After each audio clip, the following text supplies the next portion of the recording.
இது வந்து பார்ட் 1 பார்க்காதவங்க அதை பார்த்துட்டு இதை பாருங்கள். அப்போ தான் உங்களுக்கு புரியும். நம்ம திருநெல்வேலி பிரம்மதேசத்தில் உள்ள சிவன் கோயிலோட வரலாறு தான் பார்த்துட்டு இருக்கோம்.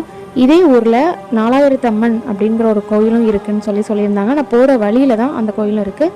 நான் ஃபஸ்ட்டு சிவன் கோயில் போயிட்டு வந்துட்டு வரும்போது இந்த கோயில் பார்த்துக்கலாம் அப்படின்னு சொல்லிட்டு போயிட்டு ரிட்டன் வந்து நம்ம 4000 அம்மனையும் பார்த்துங்க. அந்த கோயில் வரலாறு என்னென்னா, நம்ம ராஜராஜ சோழன் காலத்தில் வந்து அந்த ஊரோட மக்கள் பாதுகாப்புக்காக தன்னோட படை வீரர்கள் 4000 பேர் வந்து காவலுக்கு அங்கே வந்து வச்சுருக்காங்க.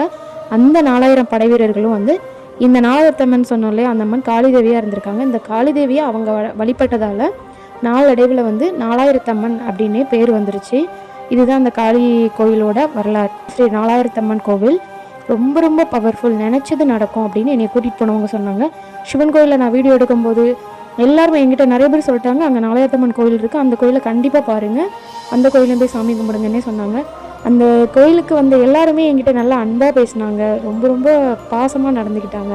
எனக்கு ரொம்ப ரொம்ப சந்தோஷமாக இருந்துச்சு. நான் அதிகமாக கோயில்களுக்கு போவேன்னு என்னை சுற்றி இருக்கிற எல்லாருக்குமே தெரியும். என்னை ரெகுலராக இன்ஸ்டாவில் ஃபாலோ பண்ணுறவங்க, யூடியூப்பில் சப்ஸ்கிரைப் பண்ணி வச்சுருக்கேன் எல்லாருக்குமே தெரியும். நான் வந்து ஒரு கோயிலோட வரலாறு படிச்சுட்டு தெரிஞ்சுக்கிட்டு அந்த கோயிலுக்கு போகணும் அப்படிங்கிறதுனால போவேன். எனக்கு இந்த பழங்காலத்து கோயில்கள், அப்புறம் இந்த ஆன்மீக தகவல்கள், வரலாறு இதெல்லாம் படிக்கிறது ரொம்ப பிடிக்கும். படிச்சுட்டு இந்த இடத்துக்கு கண்டிப்பாக நம்ம போகணும் அப்படிங்கிற லிஸ்ட் மாதிரி வச்சுருப்பேன். இந்த கோயிலுக்கு போகணும் அடுத்தடுத்து அப்படிங்கிற மாதிரி. அதை தான் நான் பண்ணிகிட்ருக்கேன் ரெகுலராக. வரலாறு படித்ததுனால எல்லா கோயில்களுக்கும் போவேன். ஆனால் தற்செயலாக சில கோயில்களுக்கு வந்து போக வேண்டிய சூழ்நிலை வரும்.